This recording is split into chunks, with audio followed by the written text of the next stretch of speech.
मुख्यमंत्री द्वारा ले लिया गया है। तो ये मुख्यमंत्री ने जब ये फैसला ले लिया तो उनके वकील भी कोर्ट में उसके अलावा और कुछ नहीं बोल सकते थे। उन्होंने भी कोर्ट में यही दलील पेश करी कि ये सारी कॉलोनी तोड़ करके यहाँ पे कोई नया बड़ा प्रोजेक्ट लेकर के आया जाएगा, कोई मॉल बनाया जाएगा या कोई और कार्य जो है सरकार की नीति के हिसाब से करा जाएगा, पर इन लोगों को यहाँ पे रहने का हक नहीं दिया जा सकता।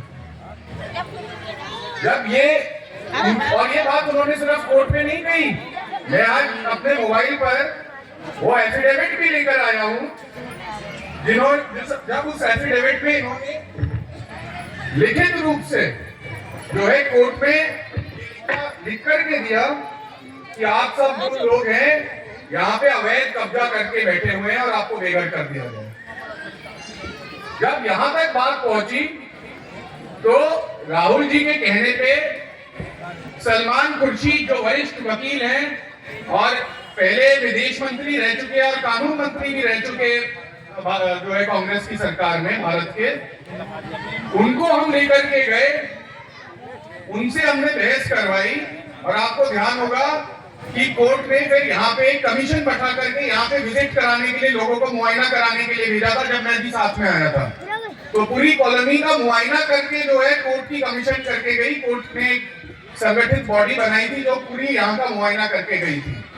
उन्होंने भी यही रिपोर्ट दी कि हमें ये नहीं समझ में आ रहा कि दिल्ली सरकार इन लोगों को बेघर करने में क्यों जुटी हुई है। ये तो बड़े गरीब लोग हैं और छोटे बच्चे हैं, बूढ़े हैं, बुजुर्ग हैं और बहुत सालों से रह रहे हैं। फिर ये सारी बातें ध्यान में रखते हुए और बड़ी लंबी चौड़ी बहस के बाद जो सलमान खुर्शीद साहब ने हमारे लिए, आप लोगों के लिए करी, राहुल जी के कहने पे, अजय माकन जी के कहने पे, उसके बाद कम से कम 2 साल की लड़ाई लड़ करके हमने कोर्ट में जो है आप लोगों के सारे घरों को और यहाँ की पूरी कॉलोनी को सुरक्षित करवाया।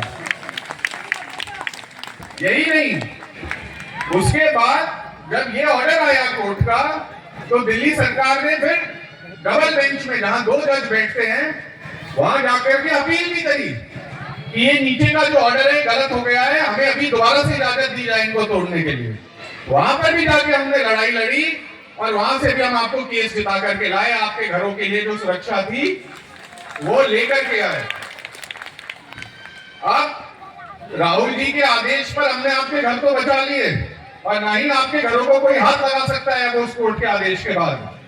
पर मेरा अपने बड़े भाई और आपके जो बीच में प्रत्याशी हैं लिलोटिया जी से अब ये आग्रह है कि इन लोगों को मालिकाना हक दिलाने की लड़ाई अभी भी बाकी है और उसकी जिम्मेदारी आपको लेनी पड़ेगी। और मैं आपको आश्वासन दिलाता हूं, मैं कांग्रेस पार्टी के कहने पर, राहुल जी के कहने पर आप लोगों के लिए जो लड़ाई लड़ी घर हमने आपकी बचाने की, आगे की लड़ाई मालिकाना हक दिलाने की जिम्मेदारी आपसे लिलोटिया साहब की है। तो मैं आप लोगों का ज्यादा समय नहीं लूंगा और मेरा आग्रह है आपसे कि हमारी जो आपका जो एक पुराना बहुत नाता है, एक दिल से जुड़ा नाता है, हमने आप लोगों के लिए अपने घर की तरह, अपने परिवार की तरह जो है कोर्ट में लड़ाई ली आप लोग करी और आप लोगों से एक चवन्नी और अठन्नी की भी खर्चा हमने नहीं करवाया। कांग्रेस पार्टी ने आप लोगों के घर बचाने के लिए वो लड़ाई लड़ी। दिन रात बेदी जी ने बैठ करके यहाँ पे सबके आईडी प्रूफ इकट्ठे करे, सबके आधार कार्ड इकट्ठे करे और हमने कोर्ट में पूरी लिस्ट दी कि हजारों लोग की संख्या में यहाँ लोग रह रहे हैं। वही लड़ाई हम आगे भी आपके लिए लड़ते रहेंगे और आप अपना समर्थन लिलोटिया साहब को यहाँ से दीजिए। हमारे बड़े भाई हैं, आपके लिए हमेशा 24 घंटे खड़े रहेंगे।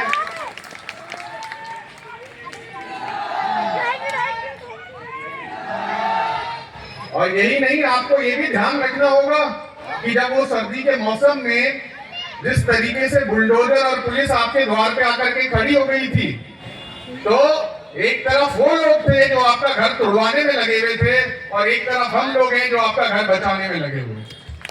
बहुत बहुत धन्यवाद। बहुत बहुत धन्यवाद अमन भाई, आपने सारी बात राजेश भाई पे डाल दी। अमन भाई, आपने सारी बात राजेश भाई पे डाल दी। मैं आपसे भी निवेदन करूंगा कि आप वैसा ही साथ देंगे जैसे पहले दिया था। हमें आपका साथ जरूर चाहिए।